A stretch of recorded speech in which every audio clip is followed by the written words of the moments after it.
आपकी वीडियो को देख करके भी आपके चैनल पर बहुत सारे ऐसे महापुरुष भी आएंगे जो नीचे गाली गलौज करेंगे, लेकिन ऐसे खपीटरों से मुझे कोई फ़र्क नहीं पड़ता। तो उन खपीटरों से तो मैं ये कहूँगा जितनी गाली देनी है दीजिए। देखिए, मैं पहली बात तो उन किसी भी जीरो क्वालिटी के लोगों का नाम नहीं लूँगा, क्योंकि मैं अगर उनका नाम लूँगा तो मैं समझता हूँ कि कहीं ना कहीं ये समाज जो है इस प्रकार की गंदगी को स्वीकृत करने लग जाता है। तो मैं समझता हूँ गंदे लोगों का जिक्र करके समाज को पथभ्रष्ट और दिशाहीन हम लोग नहीं कर सकते। जिसका भी आपने अब नाम लिया, ये एक ढोंगी पाखंडी प्रक्रिया की कहीं ना कहीं एक बड़ी सरगना थी और इसका पाखंड चला। और वो पाखंड का हम लोगों ने जब वहाँ जाकर के लोगों को जागरूक करके जड़ से उखाड़ने के लिए एक शंखनाद किया, तो आज वो देख सकते हैं वो पाखंड मोखरा के अंदर भी धराशायी हुआ। वो पाखंड कुछ समय पहले आपने देखा होगा सैनीवास में, तो हमने उस पाखंड के खिलाफ भी जनता के बार बार अपील भी की, लोगों को जागरूक करने का काम किया। आज वहाँ कोई भी नहीं जा रहा है। आज जनता इतनी जाग चुकी है कि आज सैनीवास में सुनसान है, वहाँ कौवे और मोखरा गांव की पवित्र धरा को भी उस एक कलंकित और उस पाखंडी महिला ने जो बदनाम करने का काम किया, उस खेलों की भूमि को, उस क्रीड़ा प्रांगण की श्रेष्ठता को भी कहीं ना कहीं उस महिला ने अंधविश्वास के जरिए बदनाम करने का काम किया। वहाँ पर भी आज पाखंड जीरो हो गया। अगर साधु समय पर स्नान ना करे, सड़िया बंस्या रहे, बदबू मारता रहे, तो वो औरों को कहाँ सुगंधित करेगा। और अगर कोई साधु वेश में नशा करता है तो ये समझ लेना कि वो साधु नहीं बल्कि समाज का सबसे बड़ा दुश्मन वही है। स्टार मीडिया हरियाणा देखने वाले भाई सारे दर्शकों ने मंजीत भारद्वाज की ओर तो राम राम।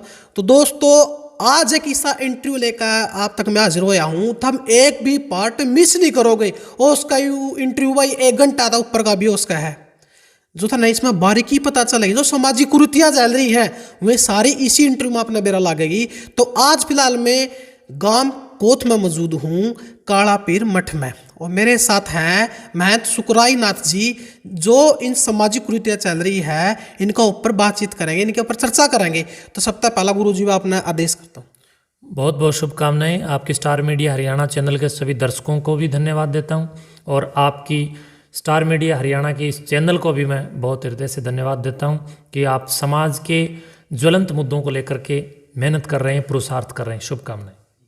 तो दोस्तों, आज इस मुद्दा बातचीत करांगे कि जो समाज में बुराइयां फैल रही है, जो लोगों ने धर्म का नाम पर ठगण लग रहे हैं, झाड़ा का नाम पर लोगों ने ठगण लग रहे, इन्हीं सारी विषय पर बातचीत करांगे गुरु जी के साथ में। तो गुरु जी, आप नहीं पता है, देखो आप सामाजिक बुराइयों का खंडन करते हो कि जो भी समाज में बुराइयां फैल रही है, लोगों को भ्रमित करने लग रहे हैं, इसी विषय पर बातचीत करांगे। तो सबसे पहला एक बार राम राम करिए सपना जी। सभी को शुभ आशीर्वाद, शुभकामनाएं और बहुत बहुत राम राम जी। तो आज का टाइम में क्या है जी, ये झाड़ा लाने वाले, पूछा पाड़ने वाले, इनकी दुकान बहुत खुल गई है और लोग पागल हो गए हैं। अगर मैं मोड़ा झाड़ा लुवाने जाओगे जिन्हें ठीक होगा, झाड़ा लुवाएंगे बालक होगा, झाड़ा लुवाएंगे पेट का दर्द ठीक होगा। तो इन्हें सारी बातें आपका क्या विचार है? देखिए, राष्ट्रीयता की अनन्य साधना में वर्तमान स्थिति में अगर कोई बाधक है तो मैं समझता हूँ कि साधक के रूप में जो ये पुच्छा वाले और ये पाखंड फैलाने वाले, जो अंधविश्वास को बढ़ाने वाले लोग हैं, बड़े स्तर के ऊपर बाधक बन करके समाज के सामने आज खड़े हैं, ये लोग कहीं ना कहीं समाज को अनन्य अतिशयोक्तियों में ले जा करके रख रहे हैं। और इसमें विचार सीधा सीधा ये है कि जन जागरूकता की ज़बरदस्त आवश्यकता है, लोगों की चेतना और सामाजिक उत्थान की आवश्यकता है। दर्शन शास्त्रों, वेदों, उपनिषदों के साथ साथ व्याकरण की पृष्ठभूमि को स्थापित करने की आवश्यकता है। प्रबुद्ध लोगों को और विद्वान लोगों को सामने आकर के समाज की इस ज्वलंत समस्या को जड़ से मिटाने के लिए कहीं ना कहीं एक ज़बरदस्त शंखनाद करने की आवश्यकता है। और वर्तमान में अगर प्रबुद्ध वर्ग चुप है तो प्रबुद्ध वर्ग की चुप्पी के कारण ये लोग जो अंधविश्वास फैला रहे हैं, ये अपनी दुकानें चला रहे हैं और अपनी ही रोटियां सेक रहे हैं, अपना उल्लू सीधा कर रहे हैं। जिस दिन प्रबुद्ध वर्ग उठ करके सामने आया, मैं समझता हूँ कि ये पाखंड और अंधविश्वास धराशायी हो जाएगा। और इनके चंगुल में वो लोग पढ़ते हैं जो लोग अपने जीवन को जल्दी जीना चाहते हैं। जीवन को जल्दी जीने की चाहत में इन पाखंडी और आडंबरियों के द्वारा जो विज्ञापन आदि दे करके भोली वाली जनता को आकर्षित करने का जो एक बहुत बड़ा षड्यंत्र फैलाया जा रहा है, इनके षड्यंत्रों में भोली वाली जनता दुख और अनेकों कष्टों में आकर के जो जिनकी साधना या जिनका तप या जिनकी विद्या कमज़ोर होती है, मैं समझता हूँ कि वो लोग ही इन पाखंडियों के चंगुल में ज़्यादा फंसते हैं। इसलिए समाज के प्रबुद्ध व्यक्तियों से भी मेरी यही अपील है और मैं आपको भी यही कहूँगा कि जितने भी मीडिया कर्मी हैं भी आप लोगों की तरह जो समाज के अंदर उत्कृष्ट और उत्कृष्ट कार्य कर रहे हैं, उन सबको एक मंच पर आकर के, एक ध्वज के नीचे आकर के सामाजिक उत्थान और सामाजिक उत्कृष्टता के लिए कहीं न कहीं लोगों की जन जागृति करनी चाहिए, जन जागरण का काम करना चाहिए, लोगों की सोई हुई चेतनाओं को जगाना चाहिए, ताकि उनका चैतन्य जाग करके मूर्छित कदापि ना हो और कहीं न कहीं पीढ़ियों का संरक्षण हो सके। जी, तो गुरु जी आज का टाइम में की हैगी शाणे, सपटे, सेवड़े और ये जो पुच्छा पढ़ने वाले हैं, इनकी एक फीस बढ़ा रखी है कि भाई 5100 दे दे, 11,000 दे दे, 51,000 दे दे, तेरा यूँ काम बन जाएगा। जबकि आपने पता है जी, अगर कोई सच्चा दिल तो वो काम करा है तो काम बने भी है, लेकिन इतनी अपनी अपनी फीस बंध रखी है। देखिए, पहली बात तो जन साधारण को यही सोचना होगा कि अगर उन लोगों के पास इस प्रकार की कोई विद्या है कि वो 51 रुपये में ही मतलब आपका काम बना रही है, तो ये लोग खुद का ही काम क्यों ना बना लेंगे? आपसे 51 रुपये में वो विद्या क्यों बेचेंगे? बल्कि खुद ही 51 करोड़ रुपए अपने अकाउंट में, 51 अरब रुपए अपने खुद के अकाउंट में क्यों नहीं डाल लेंगे लोग? जो 51 रुपये, 101 रुपये, 200 रुपये, 1000 रुपये की फीस लेकर के जन साधारण को लूटने का धार्मिकता की आड़ में जो ये कार्य कर रहे हैं, ये खुली एक लूट है।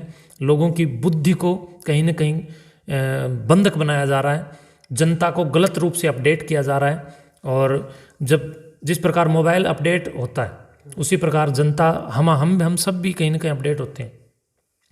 तो अपने जीवन के संस्करण को गलत ढंग से कहीं ना कहीं संस्कृत ना करें, कुसंस्कृत ना करें, उसको संस्कृत करें। और मैं समझता हूँ कि ये बेवड़े लोग जो हैं, ये जो चालाक लोग बैठे हैं, ये जो ढोंग फैलाने वाले लोग बैठे हैं, ये चालाक और गिद्ध की तरह ये लोग विषाक्त बुद्धि के साथ खड़े हैं और ये जनता जनार्दन को लूटने के लिए अनेकों प्रकार के लुभावने वादे करते हैं। और जो दुख दर्द में, अपनी समस्याओं में जो लोग हैं, वो इनके लुभावने वादों में बेचारे फंस जाते हैं। तो इस प्रकार के लोग जो दुख दर्द में हैं, उनको ये भी सोचना चाहिए कि अगर फीस लेकर के ये सामने वाला स्याणा कहीं आपका काम करने का वादा कर रहा है, तो ये स्याणा अगर घर खाना नहीं है तो ये अपने घर को उत्कृष्ट करने के लिए आपसे फीस क्यों ले रहा है? तो ये जो फीस लेने वाले हैं ये भी एक नंबर आडंबरी हैं। कुछ लोग आजकल एक और ढोंग चला रखा है, कहते हैं कि हम कौन से घर जाके बुलाते हैं, ये लोग अपने आप आ रहे हैं। तो अगर तुम लोग घर जाके नहीं बुला रहे हो तो धर्म की आड़ में धर्मांधता तो तुम लोग फैलाए रहे हो। और फिर कहते हैं कि हम तो इनसे कुछ लेते नहीं है, बल्कि इनकी जो इच्छा वो लोग देते हैं। तो कहीं ना कहीं समाज को ये समझना चाहिए कि ये भी एक नया एक वेरिएंट इन लोगों ने चला रखा है, जिसके अंतर्गत आपसे कुछ मांगते नहीं, बल्कि ये कहते हैं कि आप अपनी इच्छा से जो चढ़ाओ वो चढ़ा दो। इस प्रकार का ढोंग करके भी ये लोग आपको लुभाते हैं। तो मैं समझता हूँ कि आप लोगों की बुद्धि की सुषुप्ति से ये चालाक लोग आप लोगों को धर्मांधता में डाल करके अपना उल्लू सीधा कर रहे हैं। तो देखो भाई, सारे भी एक शेर नहीं होंगे, कुछ है जो सच्चे इंसान है, जो कुछ भी को लेंदे सिर्फ जगत भलाई खातर खड़े हैं कि दूसरे का भला हो जाए, न्यू भी चाव है। लेकिन कुछ इसे राक्षस प्रजाति के पैदा हो रहे हैं, न्यू कहेंगे मुर्गा चढ़ा दे, बकरा चढ़ा दे, जब थारा यू खुश हो जाएगा, ओड़ा जाकर यू के मिंडा चढ़ा दे, ये सब बलि मांगण लग रहे कि बलि तब भगवान खुश हो। देखिए, परमपिता परमेश्वर जगदीश्वर रक्षक है, वो भक्षक नहीं है। इन चालाक लोगों ने और इन धर्मद्रोहियों ने लोगों को बलि प्रथा चला करके सारे जीव जंतु मरवा दिए, बकरों को मरवा दिया, और कहीं ना कहीं जीव जंतुओं को मरा करके खून की नदियां मानो बहाने का काम इन लोगों ने कर दिया, खून के नाले बहाने का काम कर दिया। चाहे वो मुस्लिम हो, चाहे उसमें अपने हिंदू भी हो, इन सभी के अंदर विकृतियां इतनी आ गई हैं कि सनातन धर्म को और सनातन धर्म के शुभ चिंतकों को कहीं ना कहीं नीचा दिखाने का काम भी इन लोगों ने कर दिया। देवत्व की आड़ में जहाँ लोगों को देव बनाना था, अर्थात लोगों को सामाजिक उत्क्रांति अभियानों के लिए जागृत करना था, वहीं इन लोगों ने इंसानों को, मानवों को दानव बनने पर विवश कर दिया, लोगों को बौद्धिक रूप से गुलाम बना दिया। और जब लोगों के अंदर बुद्धि की गुलामी आ जाती है तब वो लोग किसी और को नहीं मानते हैं, बल्कि अंधविश्वास फैलाने वाले इन पाखंडियों को ही भगवान मान करके कहीं न कहीं उन्हीं पर आश्वस्त होकर के वो इतने उनके अंधभक्त हो जाते हैं कि हम और आपकी वो मानने को भी उस समय तैयार नहीं होते हैं, मरने मिटने को भी वो लोग तैयार हो जाते हैं। तो समाज के प्रत्येक वर्ग से मैं अपील बार बार कर रहा हूँ कि जो देवी देवताओं के नाम पर अगर किसी जीव जंतुओं को मरवाने का कार्य कर रहा है, तो आप ये डायरेक्ट समझ लीजिए कि वो किसी भी प्रकार से कोई भक्ति नहीं है, वो किसी भी प्रकार से देवत्ववादिता नहीं है, वो किसी भी प्रकार से धर्म नहीं है, धार्मिक सिद्धांत नहीं है, वो सनातन प्रसन्नता नहीं है, वो यौगिक कार्य नहीं है, ऋषि धर्म या ऋषि कर्म नहीं है, बल्कि वो एक पाप है। आपको धर्म की आड़ में उलझा करके और आपकी बुद्धि पर धर्म का कब्जा करवा करके आपको मूर्ख बना करके वो दुष्ट कुकृत्य करवाया जा रहा है, जिसके आप भी दोषी हैं और वो पाखंडी खुद भी दोषी है। इसलिए दोष का भागी किसी को नहीं बनना चाहिए। देवता वो होते हैं जो देते हैं, वरना उनका नाम लेवता होता, देवता नहीं। तो कोई भी देवी देवता ये नहीं चाहता कि किसी जीव को मार करके आप मेरे पास आइए, उस जीव का बलिदान दीजिए, तब मैं आपको आशीर्वाद दूंगा। ऐसा कुछ भी नहीं है, ये केवल पाखंड है। बिल्कुल जी। तो पीछे से एक मुद्दा भी आया था, जो अपना पिछली गर्मिया की बात है, साध्वी सोमनाथ, उसका विरोध हुआ था कि वो जब उसका दूना था, दूना का ऊपर दारू और सिगरेट लेकर दी। और आज का टाइम में कि बहुत से हैं जो दारू का चढ़ावा ले हुए हैं, सिगरेट ले हुए हैं, कुछ 2 सिगरेट भर दे और दारू चढ़ा रहे, जदे जाए खुश होगा। देवी देवता दारू को रुपया लगे। देखिए, मैं पहली बात तो उन किसी भी जीरो क्वालिटी के लोगों का नाम नहीं लूँगा, क्योंकि मैं अगर उनका नाम लूँगा तो मैं समझता हूँ कि कहीं ना कहीं ये समाज जो है इस प्रकार की गंदगी को स्वीकृत करने लग जाता है। तो मैं समझता हूँ गंदे लोगों का जिक्र करके समाज को पथभ्रष्ट और दिशाहीन हम लोग नहीं कर सकते। जिसका भी आपने अब नाम लिया, ये एक ढोंगी पाखंडी प्रक्रिया की कहीं ना कहीं एक बड़ी सरगना थी और इसका पाखंड चला। और वो पाखंड का हम लोगों ने जब वहाँ जाकर के लोगों को जागरूक करके जड़ से उखाड़ने के लिए एक शंखनाद किया, तो आज वो देख सकते हैं वो पाखंड मोखरा के अंदर भी धराशायी हुआ। वो पाखंड कुछ समय पहले आपने देखा होगा सैनीवास में, तो हमने उस पाखंड के खिलाफ भी जनता के बार बार अपील भी की, लोगों को जागरूक करने का काम किया। आज वहाँ कोई भी नहीं जा रहा है। आज जनता इतनी जाग चुकी है कि आज सैनीवास में सुनसान है, वहाँ कौवे बोल रहे हैं। और मोखरा गांव की पवित्र धरा को भी उस एक कलंकित और उस पाखंडी महिला ने जो बदनाम करने का काम किया, उस खेलों की भूमि को, उस क्रीड़ा प्रांगण की श्रेष्ठता को भी कहीं ना कहीं उस महिला ने अंधविश्वास के जरिए बदनाम करने का काम किया। वहाँ पर भी आज पाखंड जीरो हो गया। ये समाज जागने को तैयार है, इसको जगाने वाला चाहिए। तो हम लोगों ने समाज को जगाने का बीड़ा उठा रखा है और हम लोग लगे रहेंगे। अंधविश्वास, पाखंड, ढोंग और नशाखोरी, ये समाज को जबरदस्त मैं समझता हूँ कि अपनी गिरफ्त में लेकर के बड़े स्तर पर लोगों को मानसिक रूप से बीमार करके और उनके मन, बुद्धि, शरीर और आत्मा पर कब्जा करके कहीं ना कहीं लूट का एक बहुत बड़ा विषय आज बना हुआ है। और इससे बड़े अपराध भी तैयार हो रहे हैं। रातों रात अमीर बनने के सपने दिखा करके ये तांत्रिक और ये पाखंडी लोग कई सारे अपराध कई भोले वाले व्यक्तियों से करवा देते हैं और नशा करवाते हैं या नशेड़ी बनाते हैं। नशेड़ी व्यक्ति के द्वारा भी अपराध किए जाते हैं। मेरे ऊपर भी जो हमला हुआ था, जिस व्यक्ति ने एक बार कुल्हाड़ा मारा था, उसको भी व्यसन करवा करके, भारी संख्या में उसको नशा करवा करके यहाँ भेजा गया था। तो कई बार मैं देखता हूँ कि समाज में बहुत सारे अखबार भी रोज़ भरे होते हैं, नशा करवा करके आम जनमानस भोले वाले लोगों को भी लोग कहीं ना कहीं प्रयोग कर लेते हैं। उनको माध्यम बना करके नशा करवा करके बुराई उन पर मंड दी जाती है और उन्हें नशेड़ी भी बना दिया जाता है और अपना उल्लू सीधा करवा लिया जाता है। लोग राजनीति खेल रहे हैं। तो मैं समझता हूँ कि समाज को अपनी आगामी पीढ़ी पर भी ध्यान देना चाहिए, ताकि आने वाली पीढ़ी व्यसनखोरी से बचे, तमाम नशाखोरी के प्रकल्पों और विकल्पों से बचे, अंधविश्वास से बचें, पाखंड और आडंबरों से बचे और ज्ञान की गंगा की ओर बढ़ करके मैं जनता से ये आग्रह करूँगा कि वो अपनी पीढ़ी को 16 संस्कारों की भट्ठी में डालें, ताकि ज्ञान से आच्छादित और ज्ञान से स्नान किए हुए वो हमारे बाल, हमारे बच्चे और हमारी पीढ़ियों के धारक कहीं ना कहीं समाज के सुधारक बने। बिल्कुल जी। तो गुरु देखो, मेरे एक बात का बुरा ना मानियो, जब आपका ये मुद्दा चले आ दोस्त मोखरा वाला, तो मेरे पास कई फोन भी आए थे कि वह तो साधु इनका सबका भला करने लग रही है, लेकिन ये जो सुकराईनाथ बाबा गाया है ये किस्ती बाबा कर दिया, इनका हाथ में तो आईफोन हुआ है, इनके गाड़ियाँ में चल रहा है, इनको ये कितनी साधु संत कर दिया, इनका साधु संत है कि ईसा फकीर हुआ है जो भी सब मोह माया था दूर हुआ है। देखिए, जिसकी जैसी बुद्धि होगी वो वैसे ही बात करेगा। हमारे देश के साधु संत कभी भी आप देख सकते हैं इस संस्कृति को कहीं भी किसी भी प्रकार से इस प्रकार से घिसे पिटे लोग नहीं रहे हैं। साधु समाज का प्रेरक होता है। साधु ही समाज को प्रेरणा देकर के पथ दिखाने का अर्थात पद प्रदर्शन करने का कार्य करता है।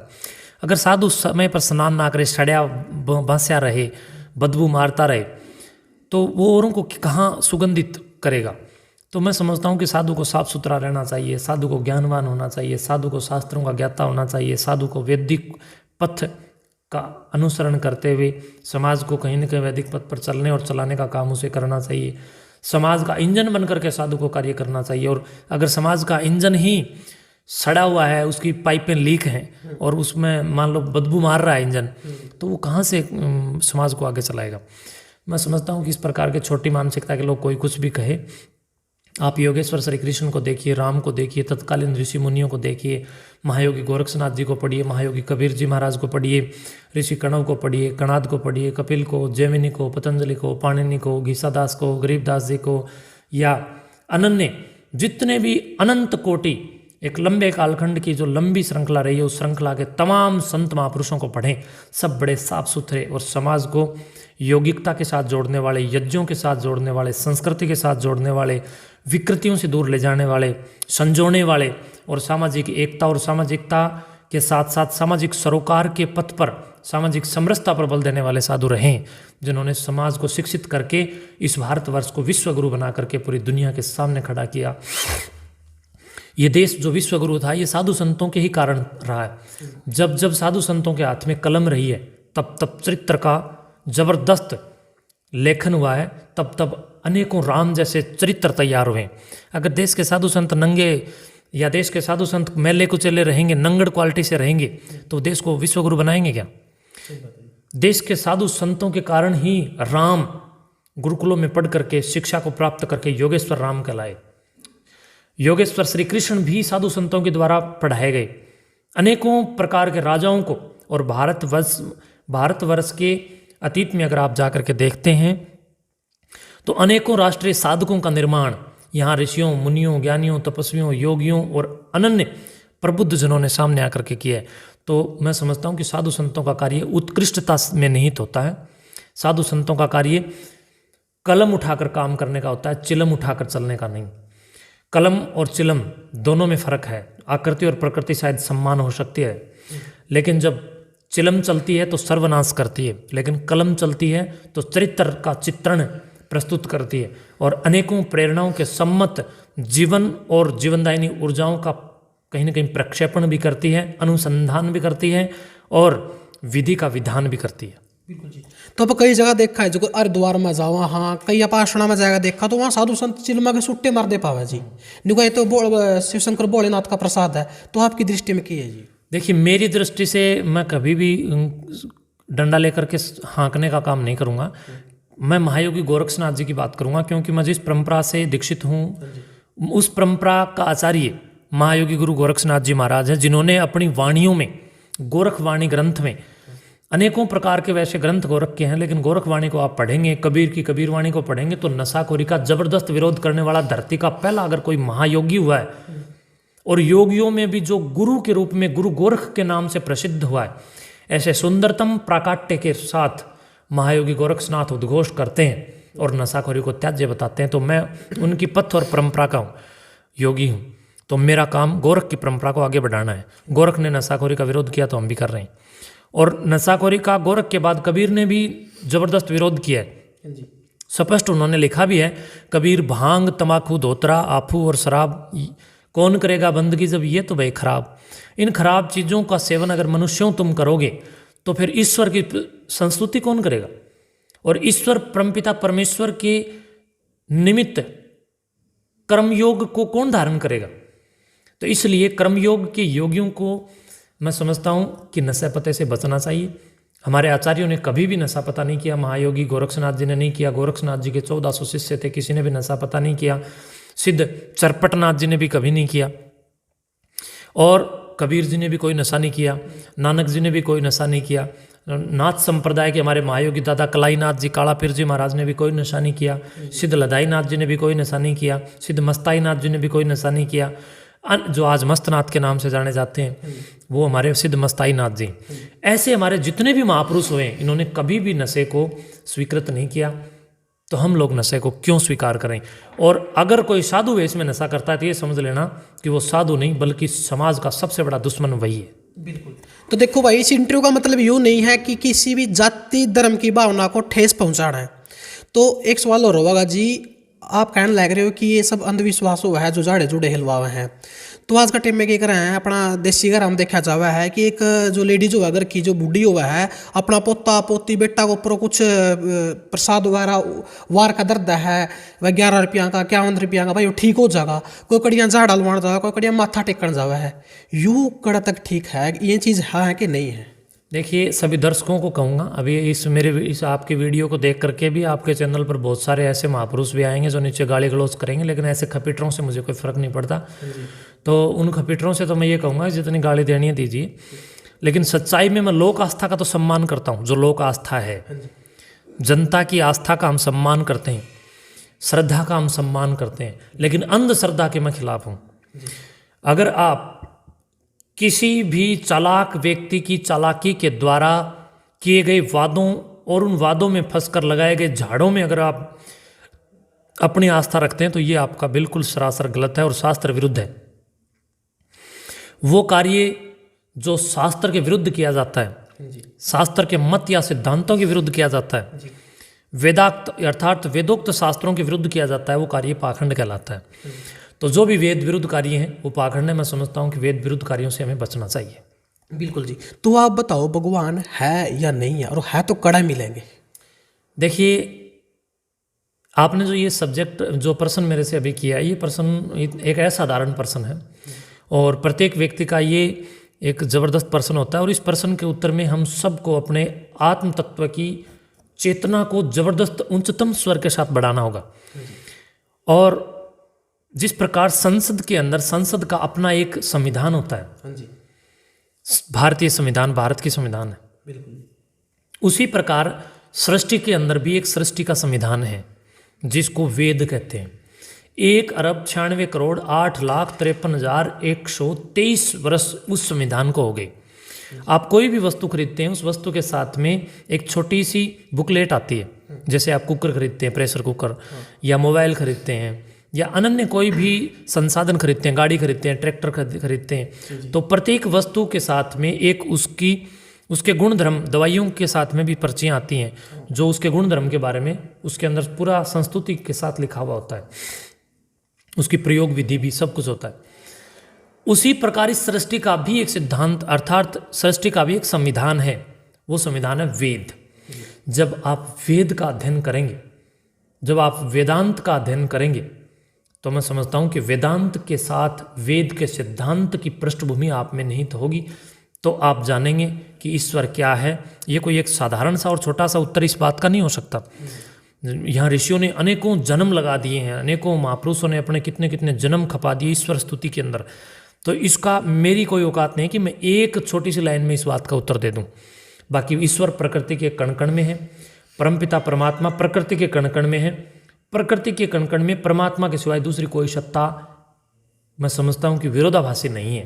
तो इसलिए पाखंडों में ना पड़े।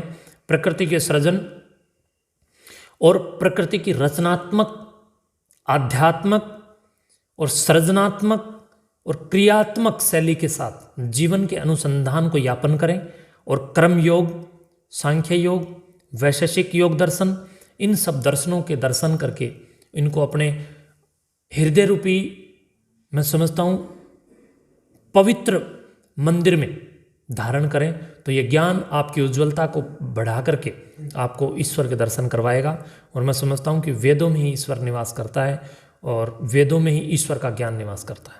बिल्कुल जी। तो आस्था और धर्म में अंतर क्या है जी? देखिए, धर्म की अगर जानकारी लेनी है तो वैशेषिक दर्शन का प्रथम अध्याय आप पढ़िए। वैशेषिक दर्शन आपको धर्म की पूर्णतः जानकारी देता है कि धर्म क्या है। वैसे साधारण तौर पर मैं अगर कहूँ तो मैं ये कह सकता हूँ कि जिसको धारण किया जा सकता हो बेझिझक, वह कार्य धर्म कहलाता है। धर्म ही हमें इस बात की जानकारी देता है कि ये स्त्री आपकी बहन है, ये आपकी बिटिया है, ये आपकी माता है। अगर धर्म बीच में नहीं लाएंगे तो माँ, बहन और बेटी तीनों का शरीर और पत्नी, चारों का शरीर एक ही जैसा होता है। लेकिन धर्म ही हमें इस बात की पुष्टि करके बताता है, हमारी बुद्धि के अंदर इस बात का संस्करण रोपित करता है कि ये आपकी बिटिया है, ये आपकी माँ है, और ये आपकी बहन है, और ये आपकी पत्नी है। किसके साथ कैसा व्यवहार करना, ये धर्म ही आपको सिखाता है। धर्म आपको संबंधों की पुष्टि करके देता है। धर्म आपको शाश्वत रूप से धारण करने के लिए तैयार करता है कि आप किस रूप में, किस प्रकार से, किन किन सिद्धांतों के साथ स्वीकृत करें, धारण करें। और श्रद्धा का अर्थ होता है कि जहाँ सत्य की खोज के लिए आपकी बुद्धि कार्य करे, वह कार्य अर्थात वह आपकी क्रिया श्रद्धा कहलाती है। बिल्कुल जी। देखो जी, यू था एक धार्मिक मुद्दा जी अपना, धार्मिक का बारे में कि जो लोग गलत चीज़ा का सपोर्ट कर रहे हैं वो उन तक कुकर बचा जा सका है। ये बैग है जी भूत प्रेतता में।